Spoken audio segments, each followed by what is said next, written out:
सबको जय मसीह की एक और बार स्पिरिचुअल मॉसल्स में मैं आपको स्वागत करना चाहती हूँ। जब एक छोटे बच्चे को सोते हुए हम देखते हैं, हम कई बार सोचते हैं कि काश मैं भी इस प्रकार सो सकता, काश इस प्रकार की नींद मुझे भी आती। ये कितना अच्छा उम्र है, कोई टेंशन नहीं है, कोई चिंता नहीं है।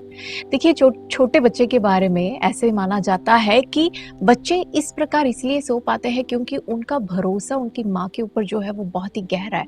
उनके माँ से उनको शांति मिलती है। उनके चारों तरफ चाहे कुछ भी क्यों ना हो, उनको कोई टेंशन नहीं है, वो आराम से सो पाते हैं। और कई बार हम जो बड़े हैं, हमें ऐसे लगता है कि इस प्रकार का एक अनुभव हमें नहीं मिल सकता। देखिए, बाइबल में प्रेरितों के काम के पुस्तक के 12वें अध्याय में हम देख पाते हैं कि हेरोदा राजा पतरस को जेल में डालता है। उसके 3 और 4 आयत में ऐसे हम पढ़ते हैं कि और रखवाली के लिए 4 सिपाहियों के 4 पहरों में रखा। देखिए, 2 सिपाहियों के साथ पतरस जंजीरों से बंधा हुआ था। 2 सिपाही उसके सेल के द्वार पर खड़े थे रखवाली के लिए। इस तरह के जो 4-4 सिपाहियों के 4 ग्रुप थे और हर ग्रुप 6-6 घंटे के लिए काम करते थे।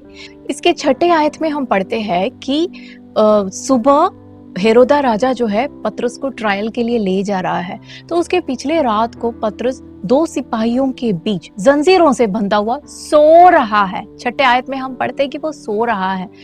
ये कैसे इस प्रकार सो सकता है जेल के अंदर, जब 2 सिपाहियों के साथ जंजीरों से बंधा हुआ है, 2 सिपाही उसके सामने उसकी रखवाली कर रहे हैं और दूसरे दिन सुबह उसकी ट्रायल होना है। तो कैसे वो इस प्रकार सो सकता है? कैसे उसको टेंशन नहीं है? कैसे वो सो पाता है? उसके 7वें आयत में हम पढ़ते हैं कि उस कोठरी के अंदर स्वर्गदूत आता है, और जब स्वर्गदूत आता है तो वहां पे एक रोशनी चमकती है, लेकिन उस रोशनी से ये पतरस जागता नहीं है। इतनी गहरी नींद में है कि स्वर्गदूत को उसको मारना पड़ता है उसे जगाने के लिए। सोच कर देखिए, इतनी गहरी शांतपूर्वक शांति से वो सो रहा है। पतरस परमेश्वर में इतना भरोसा करता था कि एक बच्चे के समान वो सो पाया। इतना भरोसा कैसे? मेरे सामने 2 कारण दिख रही है। सबसे पहला कारण, क्योंकि पतरस जानता है कि नेक्स्ट डे सुबह हेरोदा मुझे मार डालेगा, उसका मारने का पूरा प्लान है। लेकिन प्रभु यीशु ने मुझे बोला है, यूहन्ना रचित सुसमाचार उसके 21 के 18 और 19 में हम पढ़ सकते हैं, परंतु जब तू बूढ़ा होगा तो अपने हाथ लंबे करेगा और दूसरा तेरी कमर बांधकर जहां तू न चाहेगा वहां तुझे ले जाएगा। उसने इन बातों से पता दिया कि पतरस कैसी मृत्यु से परमेश्वर की महिमा करेगा।